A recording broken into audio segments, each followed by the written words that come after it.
Hello students, કેમ છો બધા? એકદમ મજામાં જ હશો. તો ચેપ્ટર નંબર 7th, ઓકે, એ આપણું પતી ગયું હતું. એટલે એમ જોવા જઈએ તો ચેપ્ટર નંબર 1 to 8 આપણી બુકના આપણે અહીંયા પૂરા કર્યા. હવે આપણે 9 અને 10 છોડીને એક વધી ચલાવીશું. અત્યારે ચેપ્ટર નંબર 11 આર્થિક વિચારો સ્ટાર્ટ કરીશું, ઇકોનોમિક થોટ્સ.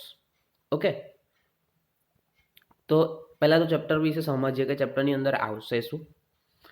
તો કે ચેપ્ટરની અંદર પહેલાં તો શું છે? ચેપ્ટરનું નામ આર્થિક વિચારો. વિચારો કોના હોય? માણસોના હોય. કોઈ ઇકોનોમિક્સના હોય, કોઈ મહાનુભાવોના હોય, બરાબર ને? તો એવી જ રીતે થોડાક મોટા મોટા અર્થશાસ્ત્રીઓના વિચારો તમને અહીંયા જોવા મળશે કે અર્થતંત્રને ચલાવવા માટે કોણે કેવા પ્રયોજનો આપ્યા છે. તો એની અંદર છે કૌટિલ્ય, એટલે કે ચાણક્ય. પછી છે એટલે કે એ જ કૌટિલ્ય અર્થશાસ્ત્ર. કૌટિલ્ય તમને ખબર જ છે, મહાન રાજાઓ, અશોક સમ્રાટ, અને એ લોકો વખતે દેશને ચલાવવાનું, દેશના નિયમો બનાવવાનું કામ કોનું હતું? ચાણક્યનું. એટલે કે ચાણક્યએ કેવી રીતે રચના કરી હતી, બરાબર છે? ચાણક્ય કઈ રીતે દેશ ચલાવતા હતા, એમની અર્થતંત્ર પ્રત્યેની નીતિઓ શું હતી. પછી એના પછી દેશમાં સૌથી મહત્વપૂર્ણ માણસ ગાંધીજી, બરાબર?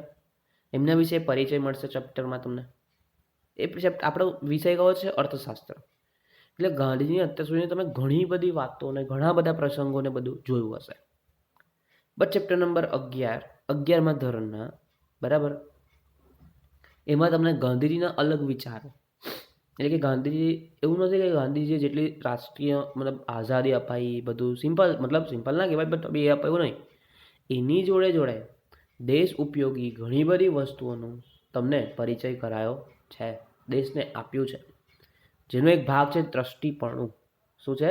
ટ્રસ્ટીપણું, બરાબર? એમના સિદ્ધાંતો છે. આ બધી વસ્તુ તમને ચેપ્ટર નંબર 11માં જોવા મળશે. એટલે કે કૌટિલ્ય, ગાંધીજી, અને લાસ્ટ માણસ છે પંડિત દીનદયાળ ઉપાધ્યાય.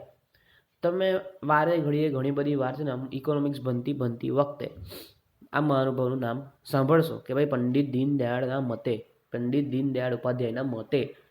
તો એ મતે કેમ એવું છે? તો કે એમને અર્થવ્યવસ્થાના ઘણા બધા મુખ્ય વિચારોની રચના કરી છે.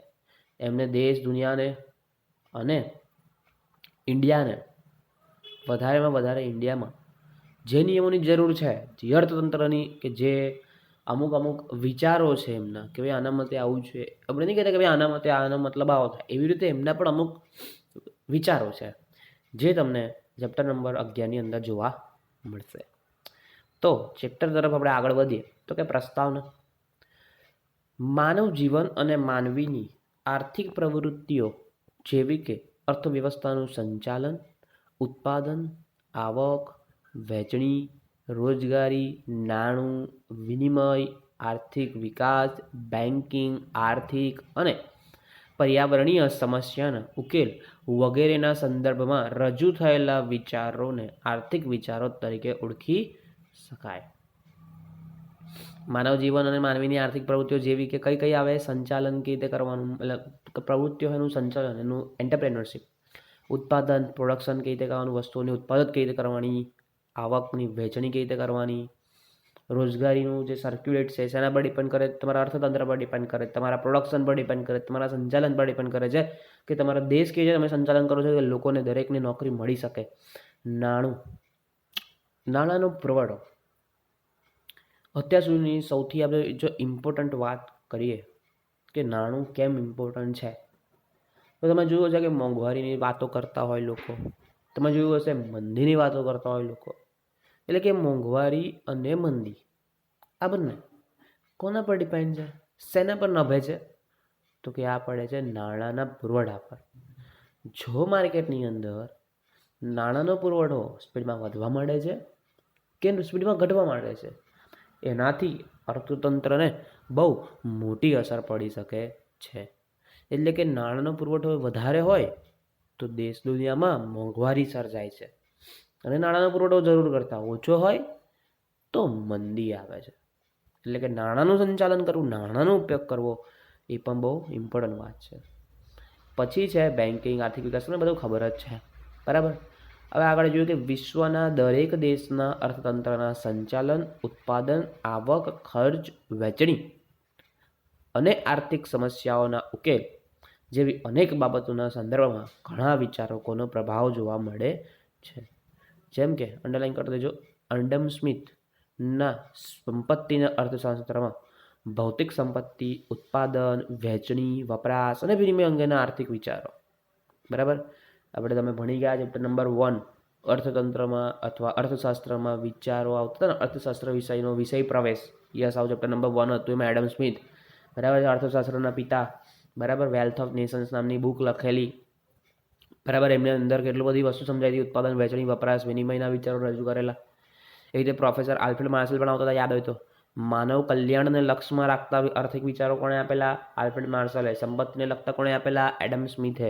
એવી જ રીતે પ્રોફેસર લાયોનલ રોબિન્સ 1931 અછત, પસંદગી અને કરકસરને લગતા વિચારો, બરાબર છે. એના ભાઈ શું છે તો કે 1929-30ની વિશ્વ મહામંદી સંદર્ભમાં અર્થતંત્રને નવી દિશા અને ગતિ કોણે આપેલી? યાદ રાખજો, પ્રોફેસર કેઇન્સ. કોણે આપેલી? પ્રોફેસર કેઇન્સ. આ બધાએ અર્થતંત્રને સજાગ કરીને ઊભું કરેલું, સમજાયું હતું. બટ જે 1929-30માં જે આ જૂના પુરાના અર્થતંત્રના શાસ્ત્રીઓ હતા, એ લોકો બરાબર કામ લાગ્યા નહીં. કારણ કે 1929-30ની અંદર દુનિયામાં મહામંદી આવી. જે દુનિયામાં કોઈને હપ્તા નહોતા ભરવા દેતા, કોઈની પાસે રૂપિયા નહોતા, કશું જ નહીં. આમાંથી બહાર કેવી રીતે નીકળવું, દેશ દુનિયાને ખબર જ નહોતી પડતી. એવા ટાઈમે નવી નીતિઓનો ઉજાગર કોણે કરી? તો કે પ્રોફેસર કેઇન્સે કરી. એને પોતાના ખર્ચ, આવક અને રોજગારીને લગતા સમગ્રલક્ષી આર્થિક વિચારો જેવા પાશ્ચાત્ય ખ્યાલોનો પ્રભાવ જોવા મળે છે. પાછળ ન્યૂ મોડર્ન, એકદમ જટિલ, બરાબર છે, દેશ દુનિયાને આગળ લાવવાના કામ. ભારતીય ગ્રંથોમાં પણ અર્થશાસ્ત્ર સંબંધિત વિચારધારાના દર્શન થાય છે. હવે ગ્રંથો એટલે શું?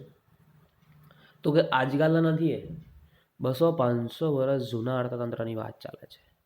એની અંદર પણ આપણા દેશના લોકોએ જે અર્થશાસ્ત્રીઓ હતા, એમને પોતાના અર્થતંત્રને લગતા વિચારો મૂક્યા હતા.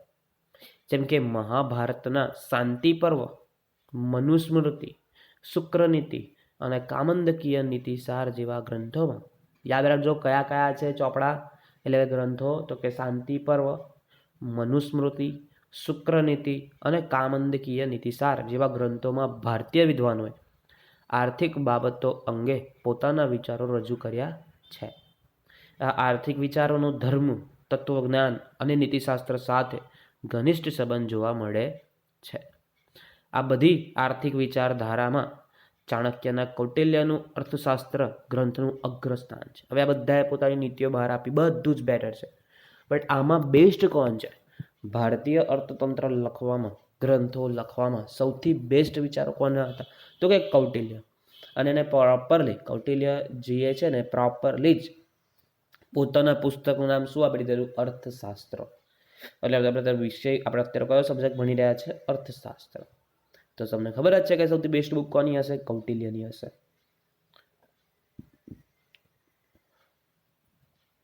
એવી જ રીતે જોઈએ આગળ તો કે ભારતમાં રાજાશાહી અર્થવ્યવસ્થાના સમયથી વર્તમાન સમયના સંદર્ભમાં અનેક આર્થિક વિચારોનો પ્રભાવ છે. જેમાંના મુખ્ય આર્થિક વિચારકોમાંથી આ પ્રકરણમાં કૌટિલ્ય, ગાંધીજી અને પંડિત દીનદયાળ ઉપાધ્યાયના આર્થિક વિચારોનો પરિચય મેળવીશું. મેં તમને કીધું ને કોણ ત્રણ છે? તો કે કૌટિલ્ય, ગાંધીજી અને પંડિત દીનદયાળ ઉપાધ્યાય, બરાબર છે. આ ત્રણનું આપણે જોવાનું છે. તો સૌથી પહેલાં આપણે કૌટિલ્યનો પરિચય લઈશું. કૌટિલ્યને આપણે બીજા કયા નામથી ઓળખીએ છીએ? ચાણક્ય. કયા નામથી? ચાણક્ય. આપણે ચાણક્ય નીતિ, કૂટનીતિ, આ બધા વર્ડ યુઝ કરીએ છીએ, રાઈટ. તો એ જે નીતિ છે, એ નીતિને જન્મ આપનાર માણસ કોણ છે? કૌટિલ્ય. કે જેને દેશ દુનિયાને આખી પરિવર્તિત કરી દીધી. આખી પરિવર્તિત કરી દીધી ધેટ મીન્સ શું? તો કે એમને રાજાઓના જે પ્રોબ્લેમ હતા કે ભાઈ કેવી રીતે સંચાલન કરવું, એ બધી વસ્તુ એમને પોતાના ગ્રંથની અંદર એવી રીતે રજૂ કરી દીધું કે રાજાઓ છોડો, અત્યારના જમાનાના દેશની ગવર્મેન્ટ્સ પણ કેટલી બધી વાર એમની જે નીતિઓ છે એને અનુસંધાનમાં લઈને પ્રયાસો કરતી હોય છે, પ્લાનિંગમાં મૂકતી હોય છે, જેથી દેશને બરાબર સંચાલન કરી શકાય.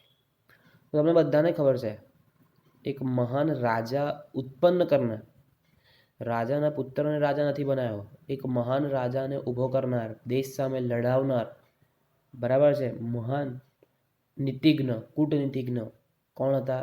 ચાણક્ય હતા. એમને તો રાજા બનાવ્યા, એવી રીતે અશોક સમ્રાટને પણ એમને રાજ શાસન કરવામાં ઘણી મદદ કરી હતી. બરાબર છે. તો જોઈએ આપણે શું કહે છે આપણા કૌટિલ્યજી. તો કે કૌટિલ્યના અર્થશાસ્ત્ર ગ્રંથના રચયિતા. કયું શાસ્ત્ર છે? અર્થશાસ્ત્ર. બરાબર છે. એમના રચયિતા એટલે કે એ રચનાર કૂટનીતિજ્ઞ. કોણ હતા? કૂટનીતિજ્ઞ. તમને ખબર છે કૂટનીતિ, રાજાઓએ યુદ્ધ લડવા માટે અપનાવવામાં નીતિ આવે, દેશ ચલાવવા માટે નીતિ આવે, બધી નીતિ કઈ આવે? કૂટનીતિજ્ઞ. અને એ કૂટનીતિજ્ઞ કોણ હતા? તો કે જેમણે એક પૂર્ણ રાષ્ટ્રનું સપનું સેવ્યું હતું. પૂર્ણ રાષ્ટ્ર એટલે શું? તો કે બધું હિન્દુસ્તાન, બધા અલગ અલગ રાજાઓ નહીં, કોણ સંભાળશે? માત્ર ને માત્ર એક જ રાજા. બરાબર ને? અને એ કોણ હશે? અશોક સમ્રાટ. દાંત સાથે જન્મેલ ચાણક, બ્રાહ્મણના પુત્ર ચાણક્ય. યાદ રાખજો, દાંત સાથે, કોઈ માણસ દાંત સાથે ના જન્મ્યો, તમને ખબર છે, પણ જ્યારે ચાણક્ય જન્મ્યા તો દાંત સાથે જન્મેલા. તો કે દાંત સાથે જન્મેલ ચણક બ્રાહ્મણના પુત્ર ચાણક્ય, કે જેમનું મૂળ નામ શું હતું? વિષ્ણુગુપ્ત. એક માર્કના MCQ અથવા એક માર્કના શોર્ટ ક્વેશ્ચનમાં તમને પૂછાય કે ભાઈ ચાણક્યનું મૂળ નામ શું હતું? તો શું હતું? વિષ્ણુગુપ્ત. પાટલીપુત્ર રાજ્યમાં, કયા રાજ્યમાં?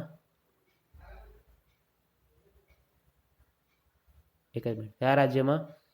પાટલીપુત્ર રાજ્યમાં કુસુમપુર ગામમાં બાળપણ વિતાવનાર કૌટિલ્યએ, યાદ રાખજો કયા ગામમાં? કુસુમપુર ગામમાં બાળપણ વિતાવનાર કૌટિલ્યએ ઈસવીસન પૂર્વે 3જી સદીની આસપાસ નંદ વંશના છેલ્લા રાજા ધનાનંદના, યાદ રાખજો 3જી સદીની આસપાસ, બરાબર, એટલે 300ની આજુબાજુ, કે નંદ વંશના છેલ્લા રાજા ધનાનંદના કુશાસનનો અંત લાવવા ચંદ્રગુપ્ત મૌર્ય. કોણ?